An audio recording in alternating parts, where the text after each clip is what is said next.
Conspiracy, one of the darkest words in the language of man. Yet there is hardly a single page of history that doesn't partially reveal the deadly eye of conspiracy at work. It was a conspiracy that directed Brutus against Caesar in the Roman Senate on the Ides of March. It was a conspiracy that plotted the betrayal of West Point by Benedict Arnold during the American Revolution. It was a conspiracy that led John Wilkes Booth to the assassination of President Lincoln on Good Friday, 1865. The past record of man is burdened with accounts of assassinations, secret combines, palace plots, and betrayals in war. The tenet of conspiracy has been a dominant force in all history. But in spite of this clear record, an amazing number of people have begun to scoff at the possibility of conspiracy at work today. They dismiss such an idea merely as a conspiratorial view of history. The purpose of this presentation is to show that the conspiratorial view of history, particularly of recent history, is the correct view.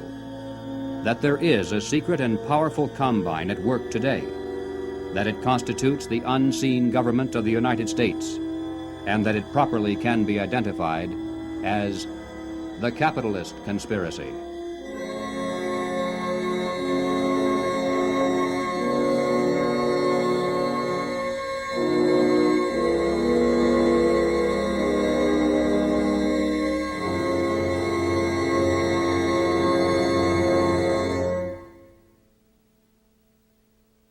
In 1963, the nation was held spellbound by the testimony of gangster Joe Valachi as he exposed the inside workings of the international crime syndicate known as the Cosa Nostra, or the Mafia.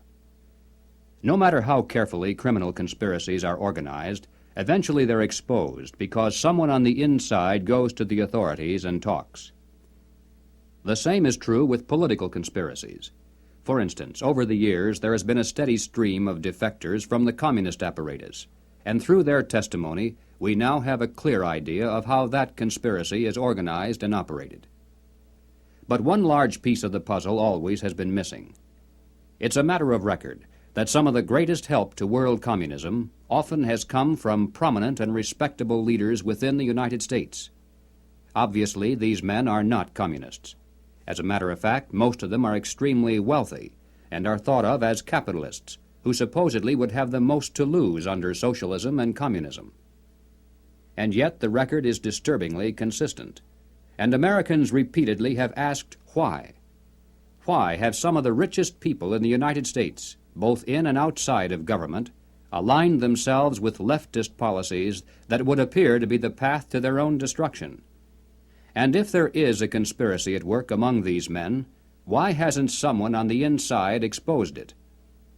The answer is, someone has. Dr. Carroll Quigley is a professor of history at Georgetown University. He is the author of the widely used textbook, Evolution of Civilization. He is a member of the editorial board of the monthly periodical, Current History.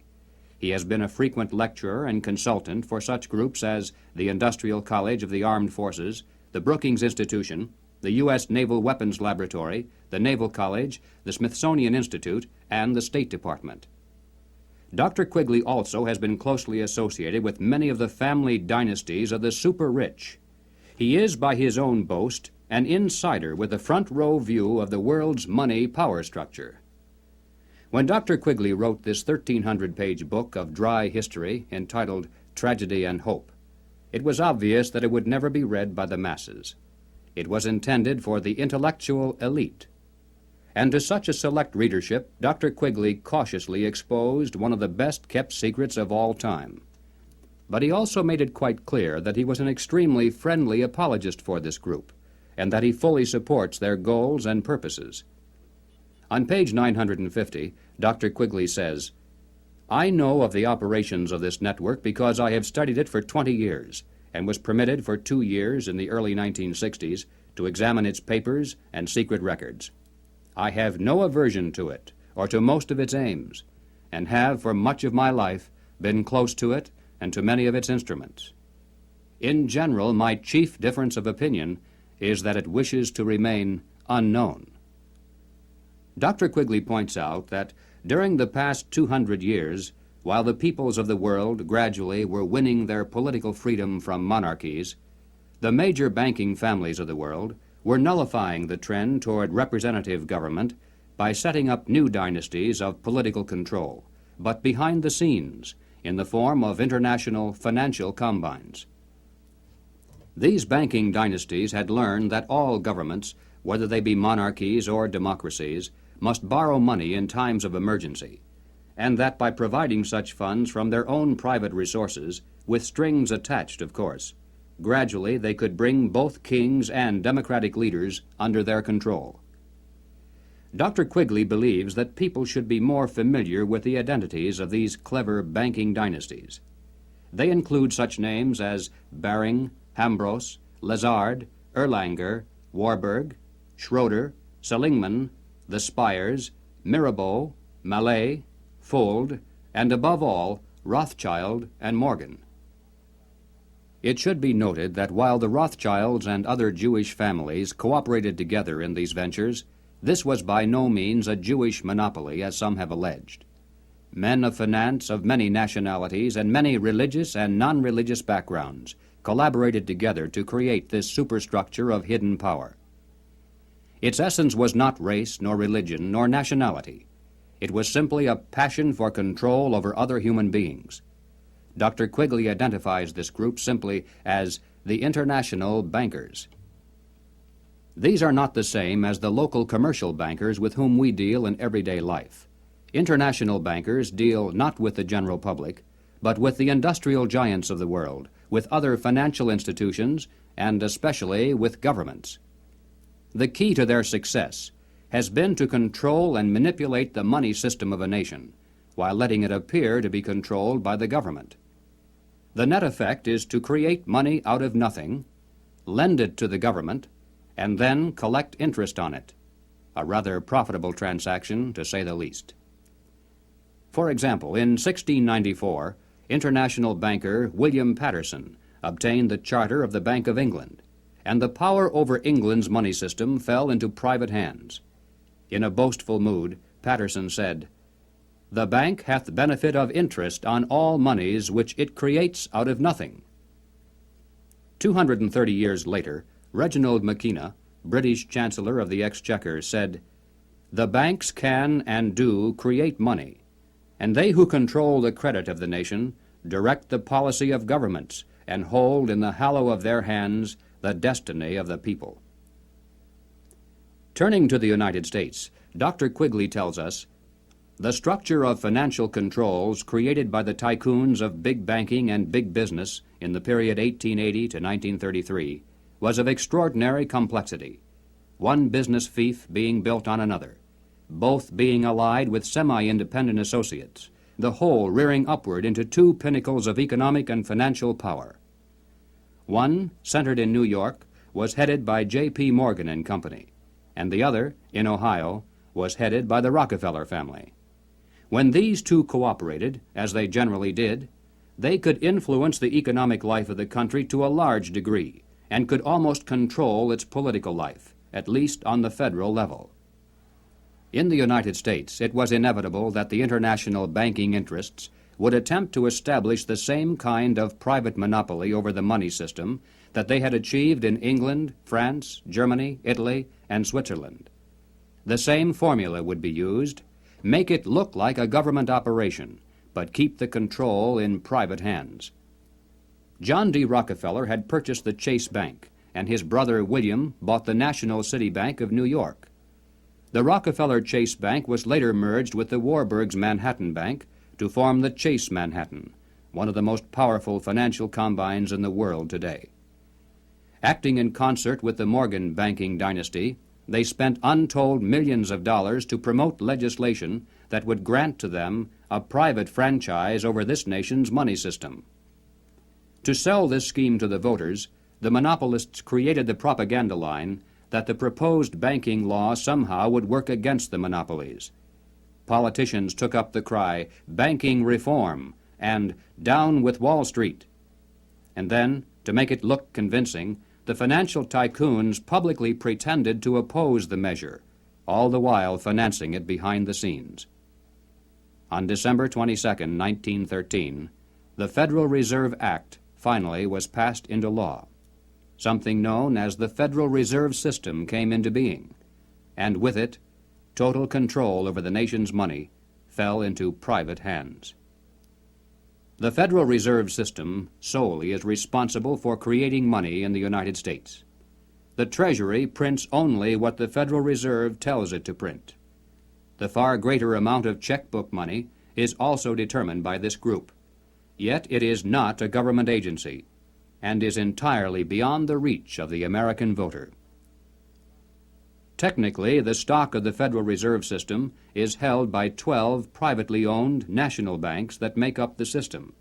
These, in turn, are owned primarily by the private banking dynasties that work so hard to bring that system into being. By law, the 7 members of the Federal Reserve Board are appointed by the President for a term of 14 years each.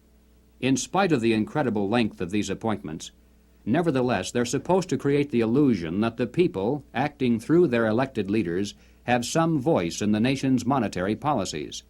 In practice, however, every president since the beginning of the Federal Reserve System has appointed only those men who were congenial to the financial interests of the international banking dynasties. There have been no exceptions. It is now known that the original Federal Reserve Board was hand-picked by Colonel Edward Mandell House, who early in his career had represented British and American banking interests. The intimate papers of Colonel House, edited by Charles Seymour, reveal House as the unseen guardian angel of the Federal Reserve System.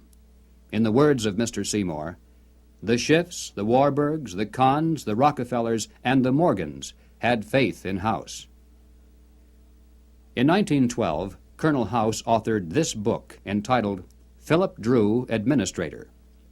The hero, a thinly disguised version of himself in real life, was a behind-the-scenes manipulator of prominent political figures. In the disguised form of a novel, the book lays bare the general strategy that has been followed ever since, even to the very present. It tells of how a small group of insiders cause a depression, and then bring about the election of a man named Rockland. Rockland gives fireside chats and launches a program called the New Era to strengthen government control over the masses.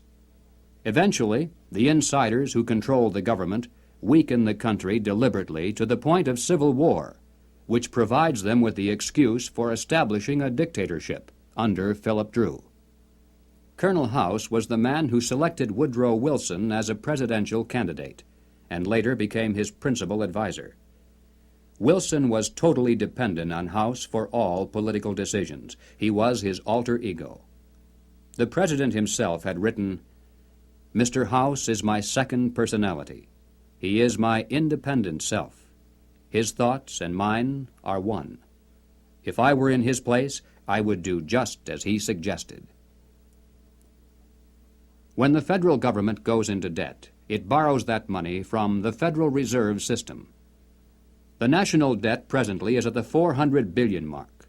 Just to pay the interest on this debt, taxpayers are forced to contribute over $20 billion every year.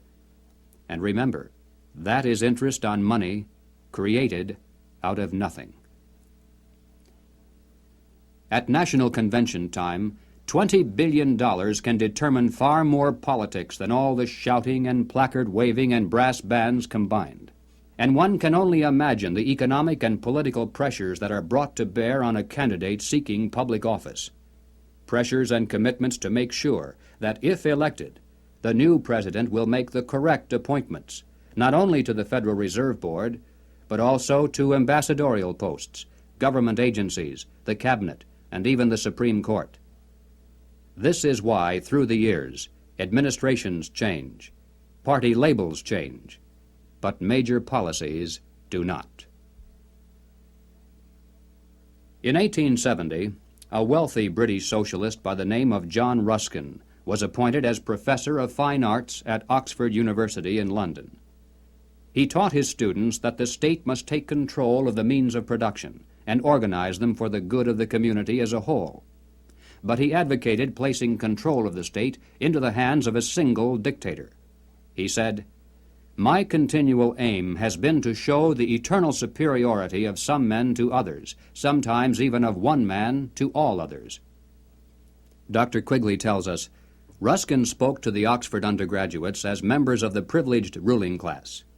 He told them that they were the possessors of a magnificent tradition of education, beauty, rule of law, freedom, decency, and self-discipline, but that this tradition could not be saved unless it could be extended to the lower classes in England itself and to the non-English masses throughout the world.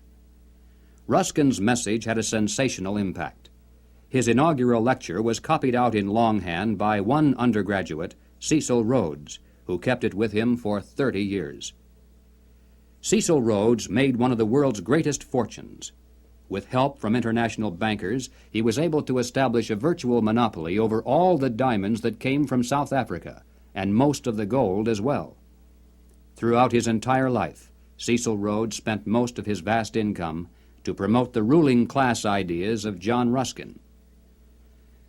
Many people are familiar with the world-famous Rhodes Scholarships, which were established to promote the less controversial aspects of John Ruskin's dream. But very few are familiar with the fact that in 1891, Cecil Rhodes established a secret society to promote the rest of that dream. Dr. Quigley explains, in this secret society, Rhodes was to be leader. Stead, Brett, Lord Esher, and Milner were to form an executive committee. Arthur Lord Balfour, Sir Harry Johnston, Lord Rothschild, Albert Lord Grey, and others were listed as potential members of a circle of initiates, while there was to be an outer circle known as the Association of Helpers, later organized by Milner as the Round Table Organization. Here, then, was the classic pattern of political conspiracies throughout all history. At the center, usually depicted as the all-seeing eye, there is a tiny group in complete control, with one man as the undisputed leader. Next comes a circle of secondary leadership that for the most part is completely unaware of an inner core. They are led to believe that they are the innermost ring. In time, as these conspiracies are built from the center out, they form additional rings of organization. Those in the outer echelons usually are poor idealistic souls with an honest desire to improve the world. They never suspect an inner control for sinister purposes, and only those few who demonstrate a ruthless capacity for higher leadership are ever allowed to see it.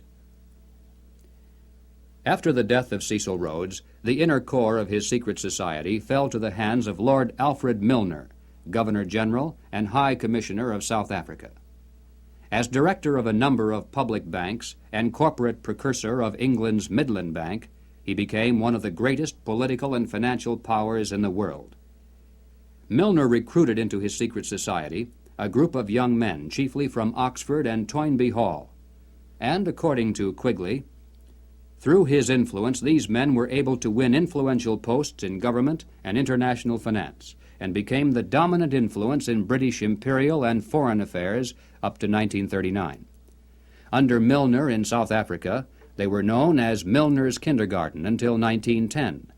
In 1909 to 1913, they organized semi-secret groups known as Round Table groups in the chief British dependencies and in the United States.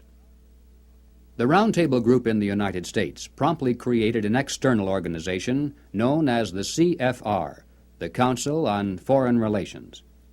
It is through this organizational ring and then outward, through tax-exempt foundations, universities, and government agencies, that the international capitalist conspiracy has dominated the domestic and foreign policies of the United States for over 50 years.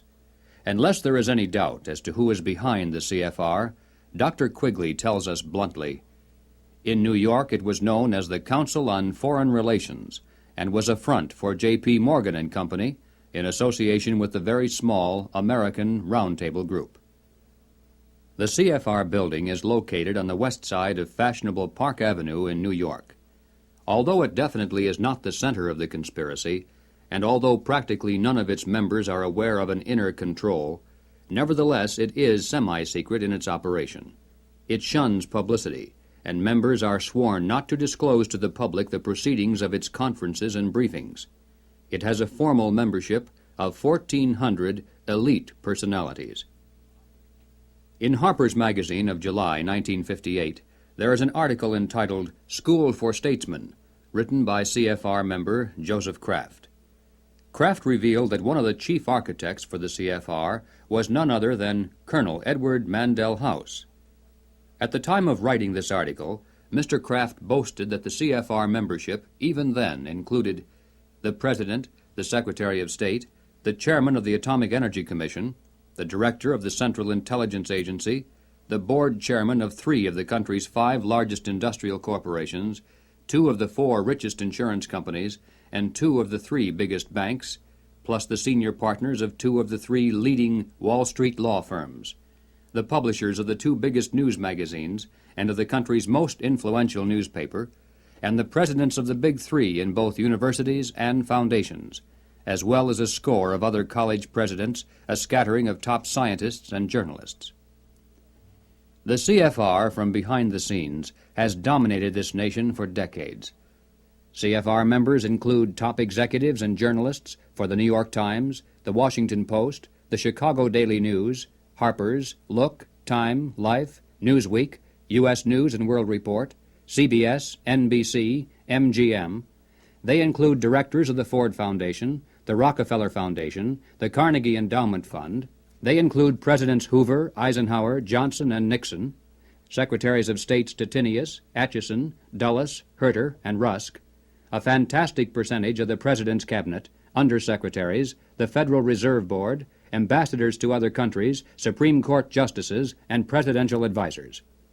The average American has never heard of the CFR, yet it is the unseen government of the United States. It's a sobering fact that the hidden power structure of international finance has exerted tremendous influence over public opinion in this country through its virtual control of higher education and major segments of mass communications. The human mind is like a computer. No matter how efficient it may be, its reliability is only as great as the information fed into it. If it is possible to control the input of the human mind, then no matter how intelligent a person may be, it's entirely possible to program what he will think. And yes, it's even possible to program people to laugh at the mere mention of the word conspiracy. Such programming, of course, can work in both directions. While one group has been conditioned not to see any conspiracy at work, another group has been led to believe that communists have been behind practically everything, a position easily made to look ridiculous. These well-intentioned anti-communists have been correct in their charge of conspiracy, but incorrect in knowing who to blame. As far back as 1907, Trotsky was financed by British bankers. By 1917, the major financing for the communist revolution in Russia was coming through Lord Alfred Milner, the leader of that inner core within the Roundtable groups and the CFR. In America, Jacob Schiff of Kuhn, Loeb and Company gave $20 million to Trotsky. From Germany, millions more came from Max Warburg. The communist movement, not only in the United States, but around the world, always has been financed by the international banking establishment. Dr. Quigley explains why the establishment has never greatly worried about the communist movement in America. He says, "It must be recognized that the power that these energetic left-wingers exercised was never their own power or communist power, but was ultimately the power of the international financial coterie." In the 1950s, when the public became aroused over evidence of communist subversion in the federal government, it was a simple expedient to have a promising young congressman from California dramatically expose one communist agent.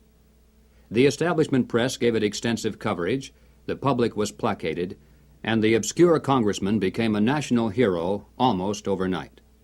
But when Congressman Reese of Tennessee began to investigate the link-up between Alger Hiss, the Carnegie Endowment, the Morgan Bank, and the interlocking tax-exempt foundations, the establishment press and the administration moved mightily against him. The pressures were so great that he was forced to abandon his investigation, and no one has dared to try it since. After a man has far more money than he possibly can spend for pleasures, what is left to excite him? For those with a ruling class mentality, the answer is power, raw power over other human beings. Money can buy such power only to a point. Beyond that, politics is the sport, and world politics is the ultimate game. For the purposes of this presentation, we have referred to those in the international power structure as capitalists. But these men are not really capitalists in the classical sense. They are merely rich socialists. They have gained their vast wealth not through honest competition and free enterprise, but by political influence and favoritism, the granting of government protection to eliminate competition, and by gigantic fraud of the money system, backed by government force. These men are striving to create a world superstate, with the expectation that from behind the scenes they will be the ones who will rule. Not free enterprise capitalism, but big government is the conspiracy's life force. World government is its ultimate goal. But what is the best way to sell big government and then world government to a people like ours, historically devoted to an independent republic of limited powers? The answer is simple. In revolutionary literature, the tactic is known as pressure from above and below. It's the strategy that Colonel House laid down in his book, Philip Drew, Administrator. Deliberately create problems, and then offer only those solutions that result in the expansion of government. Create conditions so frightful at home and abroad that the abandonment of personal liberties and national sovereignty will appear as a reasonable price for a return to domestic tranquility and world peace. If those who seek world dominion can stimulate leftist mobs into violent confrontation with local law enforcement, and also provide exhaustive news coverage so that the entire nation can see and tremble, then the peaceful and freedom-loving majority can be programmed to accept a vast expansion of government powers and even a national police force, offered supposedly to end the violence.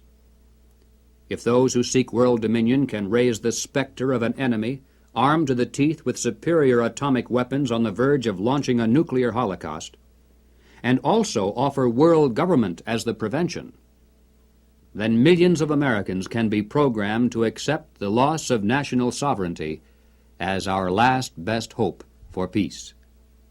This is the meaning of pressure from above and below. To put over police-state measures at home, they need chaos, crime, and anarchy in the streets.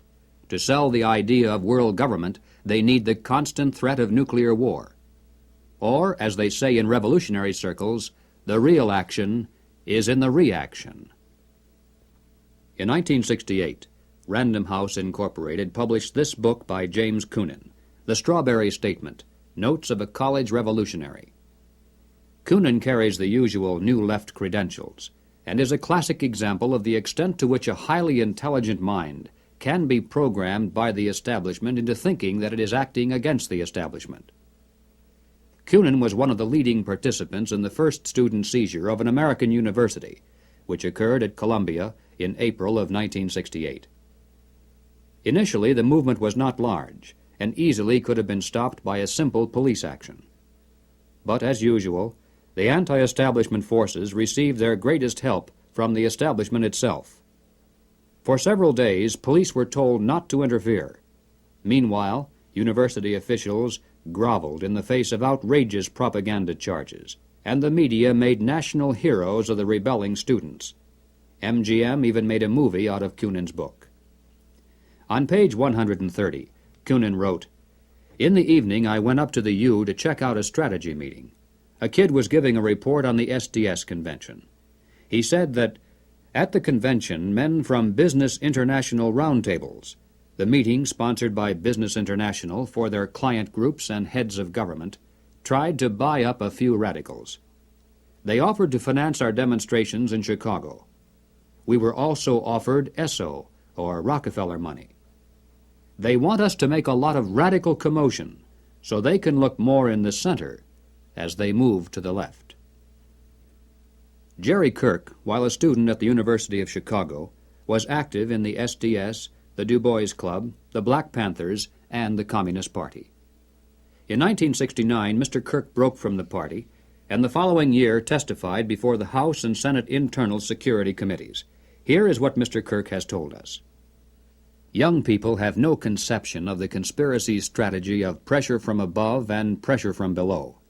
They have no idea that they're playing into the hands of the establishment they claim to hate. The radicals think they're fighting the forces of the super-rich, like Rockefeller and Ford, and don't realize that it is precisely such forces which are behind their own revolution, financing it and using it for their own purposes. When Stokely Carmichael was head of the militant revolutionary group known as SNCC, he was invited to speak at the University of Chicago.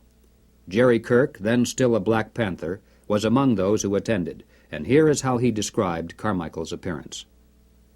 Mr. Carmichael was obviously in the middle of something rather important, which made him more nervous and more tense than in the past. He started speaking of things which he said he could not have said before because his research was not finished. He spoke of the false consciousness of many blacks who believed the Jews were the instrument of oppression of blacks. And he made note of the fact that even though many Jewish people, for example in New York, own quite a bit of land, one must understand that the overwhelming percentages of mortgages in Harlem was owned not by Jewish people, but by Morgan Guarantee Trust, the Morgan family, and Chase Manhattan Bank, the Rockefellers. He repeated the line from the song he liked so well. "Something is happening here, but you don't know quite what it is, do you, Mr. Jones?" What he was getting at was that the Jews were simply one strata of society who are themselves being oppressed by people who were much richer and much more powerful.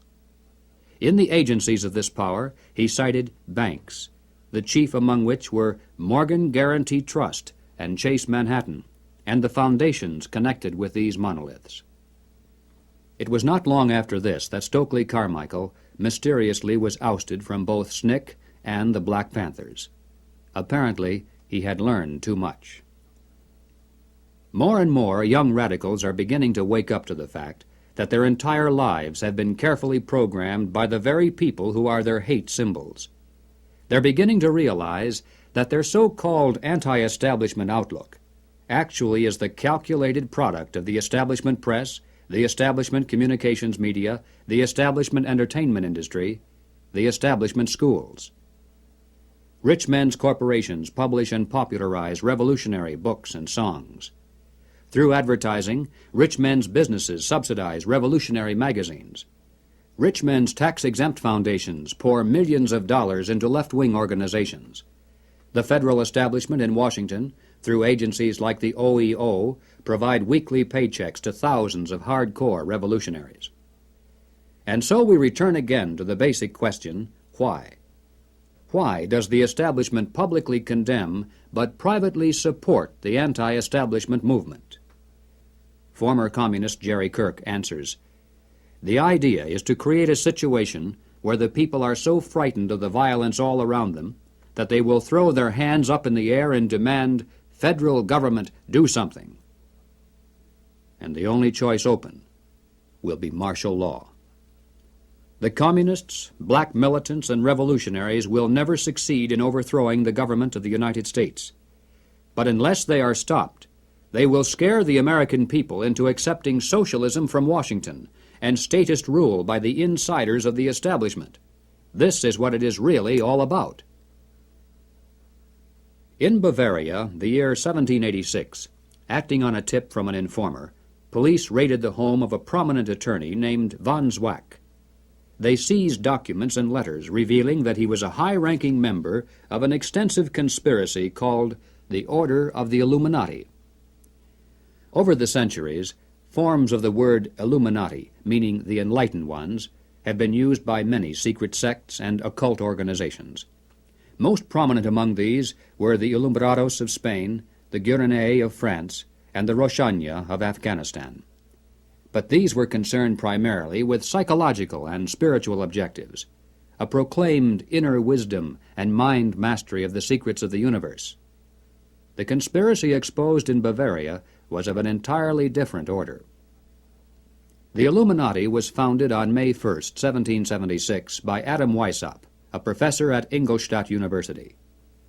Weishaupt obviously had been a serious student of the occult, for many of its bizarre features and symbols were incorporated into his organization. Weishaupt had been active in the Masonic lodges of Germany, and found in them the perfect vehicle for recruiting into his secret order, which he described publicly as the highest level of Freemasonry. The Illuminati was formally incorporated into the Masonic lodges at the Congress of Wilhelmsbad in 1780. It should be noted that Freemasonry in England and America historically is quite different. Its members are characterized by the highest standards of integrity. Nevertheless, it is a fact that from 1780 on, the Illuminati did flourish as a parasite on the highest levels of the Masonic movement in Europe, especially the Grand Orient lodges of France. There were 8 conspiratorial rings within rings, advancing from the outermost novice inward to Rex, or king. The king, of course, was Weishaupt himself, who had adopted the code name Spartacus. Those in the outer rings were told that the grand purpose of the order was to make of the human race, without any distinction of nation, condition, or profession, one good and happy family. But by the time the member had advanced to the level of presbyter, or priest, his oath of absolute secrecy and obedience had become deadly serious. Only then was he allowed finally to see the ultimate goal of the order. It was the destruction of all religion, replaced by the worship of reason, or humanism, and the destruction of all independent governments, replaced by a new world order, a world government ruled from behind the scenes by the illuminated ones. Needless to say, most members were never allowed to see these goals. In the words of Adam Weishaupt himself, "These good folks swell our numbers and fill our money box. Set yourselves to work. These gentlemen must be made to nibble at the bait.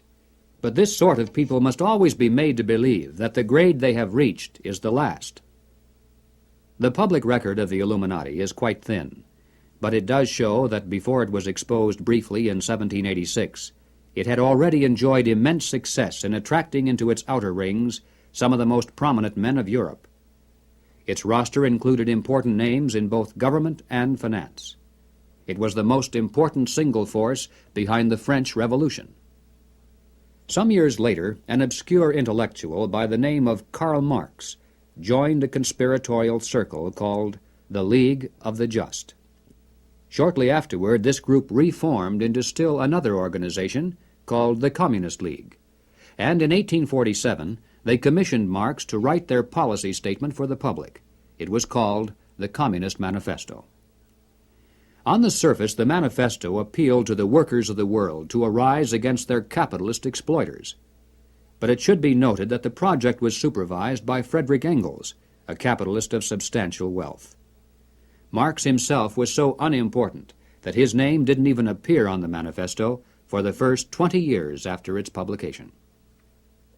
In 1920, just 3 years after the Bolsheviks seized Russia, Winston Churchill declared, "From the days of Spartacus Weishaupt to those of Karl Marx, to those of Trotsky, Bela Kun, Rosa Luxemburg, and Emma Goldman, this worldwide conspiracy has been the mainspring of every subversive movement during the 19th century, and now at last has gripped the Russian people by the hair of their heads." Each year, May 1st is celebrated by communists world over as a day of international solidarity. As mentioned previously, the Illuminati also was founded on May 1st. Undoubtedly, this is merely a coincidence. The symbol of the all-seeing eye is closely associated with the Illuminati.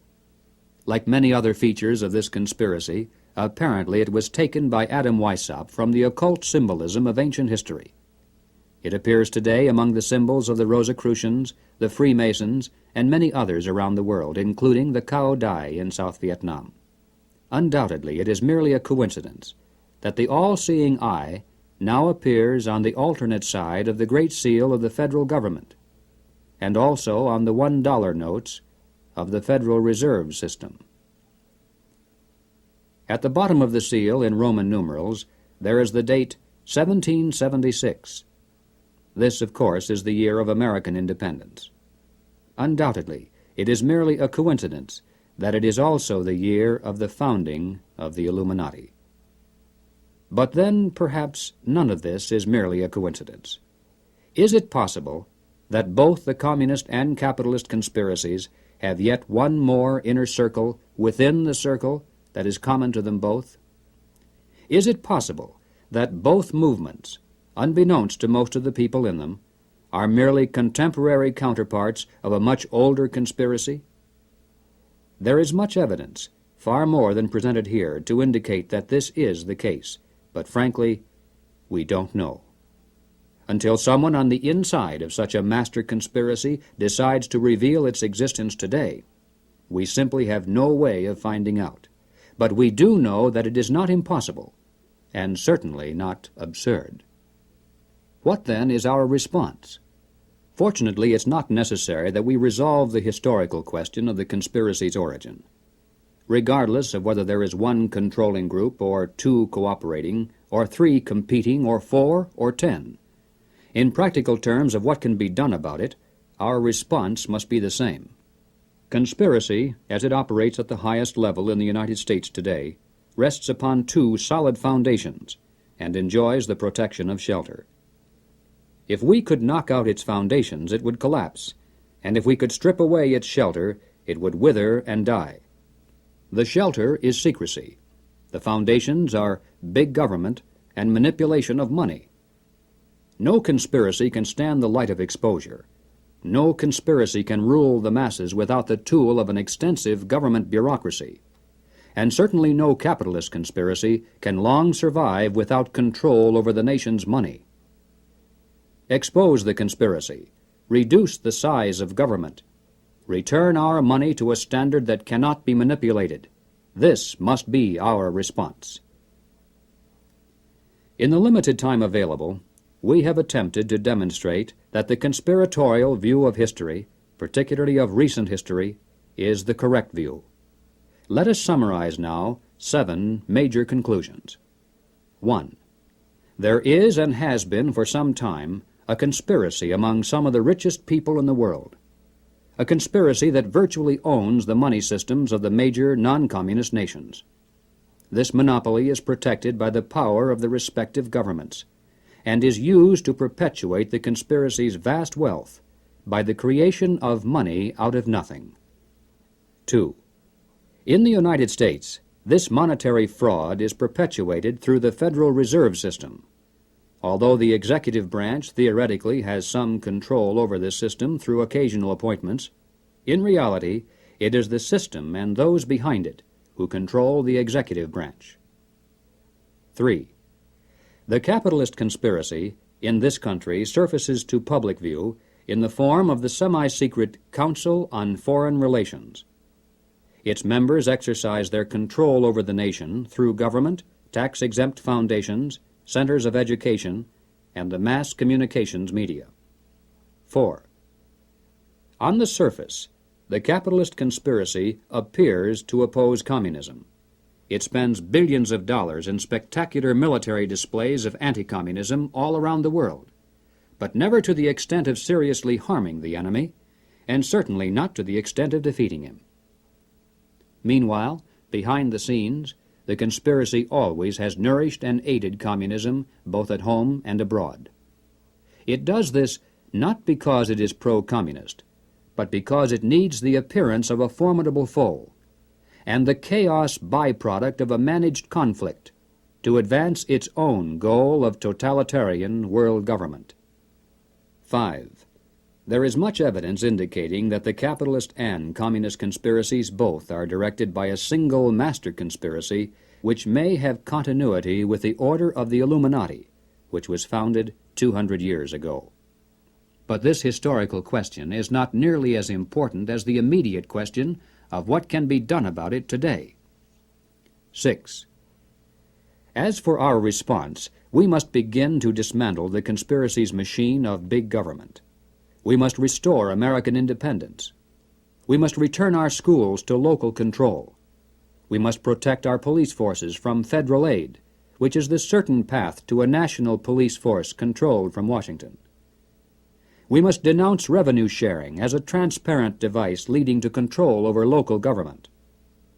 We must raise up men for political office who not only talk about reducing government, but who will do it once they're elected. And that means men who are totally independent of establishment politics. 7. We must reduce the Federal Reserve System to a service function of clearing checks between banks only.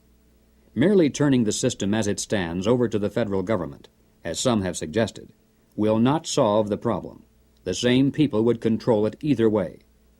The root of the evil is that money is created out of nothing, and the insiders could do that today just as easily directly through government as they do through the Federal Reserve System. The ultimate solution is to prevent anyone, in or out of government, from manipulating the money supply. And the only way to do that is to return our money to the gold and silver standards. 8. We must expose the conspiracy to public view. If somehow every American could be made aware of the facts contained in this presentation, if it were possible to circumvent the establishment's channels of mass communication and carry this message person to person to our friends and neighbors and fellow club members, the conspiracy would collapse like a house of cards. Yes, the hour is late, but it is not too late if we are realistic in our efforts. As Americans, we can still speak out without fear of imprisonment. We can still join together into patriotic groups to multiply our effectiveness. We can still challenge the establishment's candidates. We still retain that remnant of power to regain control of our own government. With divine guidance and with your help, it can be done.